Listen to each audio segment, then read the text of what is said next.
मोहब्बत करने वालों का है बस इतना ही अफसाना। क्या आपको मालूम है कि मुगल आजम में दिख रही इस शादीशुदा अदाकारा ने सेट पर सहेली के पति को दे दिया था दिल, बन गई थी उनकी तीसरी पत्नी और आखिर में झेला था तलाक का दर्द।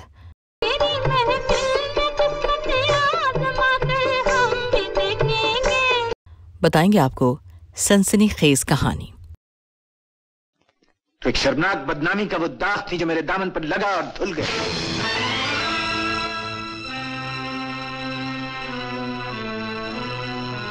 नमस्कार। 1960 में भारतीय सिनेमा की कल्ट क्लासिक फिल्म मुगल आजम आई थी। प्यार किया कोई चोरी नहीं की, छुप छुप आहें भरना क्या। इस फिल्म में बला की खूबसूरत एक्ट्रेस मधुबाला ने अनारकली का रोल निभाया था। इसी फिल्म में एक और एक्ट्रेस थी, उसकी खूबसूरती की भी खूब चर्चा हुई थी। नाम था निगार सुल्ताना। निगार पर ही फिल्म का मशहूर गाना तेरी महफिल में किस्मत आजमा के हम भी देखेंगे फिल्माया गया था। घड़ी भर को तेरे नजदीक आकर हम भी देखेंगे। निगार सुल्ताना की खूबसूरती की तुलना मधुबाला से होती थी। इस फिल्म के बाद निगार सुल्ताना की जिंदगी में ऐसा तूफान आया कि वो बर्बाद हो गईं। 21 जून 1932 को हैदराबाद में जन्मी निगार सुल्ताना 5 भाई बहनों में सबसे छोटी थीं। उनके पिता निजाम स्टेट आर्मी में मेजर थे। स्कूल के दिनों से ही निगार को एक्टिंग का शौक लग गया था। 10 साल की उम्र में उनके पिता का अचानक निधन हो गया। घर चलाने के लिए निगार ने फिल्मों का रुख किया। सबसे पहले उन्हें रंगभूमि में मौका मिला, जो 1946 में रिलीज हुई थी। ये फिल्म तो खास कमाल नहीं दिखा सकी, लेकिन निगार ने हर किसी का ध्यान खींचा। निगार की खूबसूरती से पिघलकर शोमैन राज कपूर ने 1948 में अपनी फिल्म आग में उन्हें रोल दे दिया। यहीं से निगार सुल्ताना की किस्मत खुल गई। फिर उन्होंने बाजार, पतंगा, शीश महल, दमन, मिर्जा गालिब जैसी कई बेहतरीन फिल्मों में काम किया। कहा जाता है कि फिल्म इंडस्ट्री में काम करने के दौरान निगार सुल्ताना की मुलाकात पाकिस्तान के मशहूर डायरेक्टर और प्रोड्यूसर SM यूसुफ से हुई। पहली ही मुलाकात में दोनों एक दूसरे को दिल दे बैठे। निगार ने करियर की परवाह किए बिना उनसे शादी कर ली। शादी के बाद भी निगार की लोकप्रियता में कोई कमी नहीं आई। किताबें बताती हैं कि 50 के दशक की मशहूर कथक डांसर सितारा देवी एक्ट्रेस निगार सुल्ताना की सहेली हुआ करती थी। सितारा देवी के पति मशहूर फिल्मकार के आसिफ थे, जो उस समय अपनी फिल्म मुगल आजम की तैयारी कर रहे थे। फिल्म में अनारकली के रोल के लिए मधुबाला और शहजादे सलीम के लीड रोल में दिलीप कुमार चुने जा चुके थे।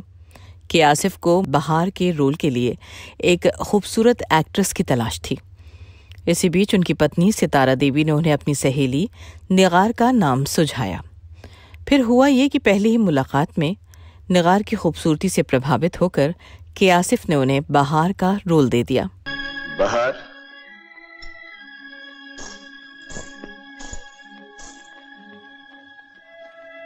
शमा के सीने में क्या होता है? रात की खामोश दास्ताने और कुछ राज। और यही सबब है कि सुबह होते ही हर शमा हमेशा के लिए खामोश कर दी जाती है।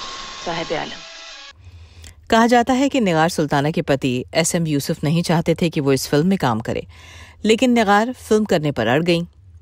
पति के लाख समझाने पर भी जब निगार नहीं मानी, तो पति ने उनके सामने 2 विकल्प रखे। यूसुफ ने कहा, या तो शादी बचाओ या फिल्म में काम करो। हद तो तब हो गई जब निगार ने पति से तलाक लेकर मुगल आजम में काम किया। इसका सबूत?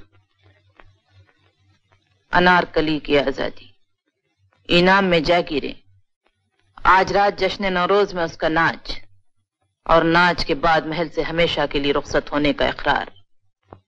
दोस्तों, इस फिल्म के साथ ही उनकी किस्मत उनसे रूठ गई। दरअसल शूटिंग के दौरान सेट पर के आसिफ का जलवा देखकर निगार सुल्ताना उन्हें दिल दे बैठी।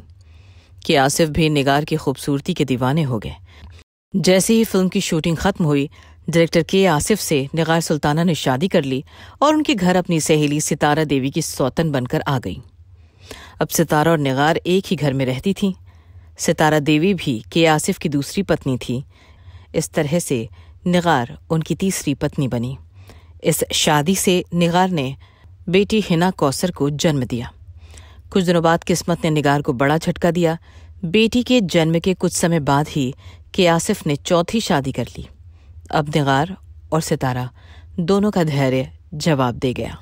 सितारा देवी ने के आसिफ का घर छोड़ दिया, लेकिन निगार सुल्ताना ने अपने पति के खिलाफ कानूनी लड़ाई का सहारा लिया। कोर्ट में जैसे ही मामला पहुंचा, के आसिफ ने भी बिना देर किए निगार सुल्ताना को तलाक दे दिया और इस तरह खूबसूरत एक्ट्रेस का करियर देखते ही देखते विवादों में फंसकर खत्म हो गया। इस एपिसोड में आज बस इतना ही। अब तक आपने इस चैनल को सब्सक्राइब नहीं किया तो अब जरूर कर लें। फिलहाल हमें आगे दीजिए। नमस्कार।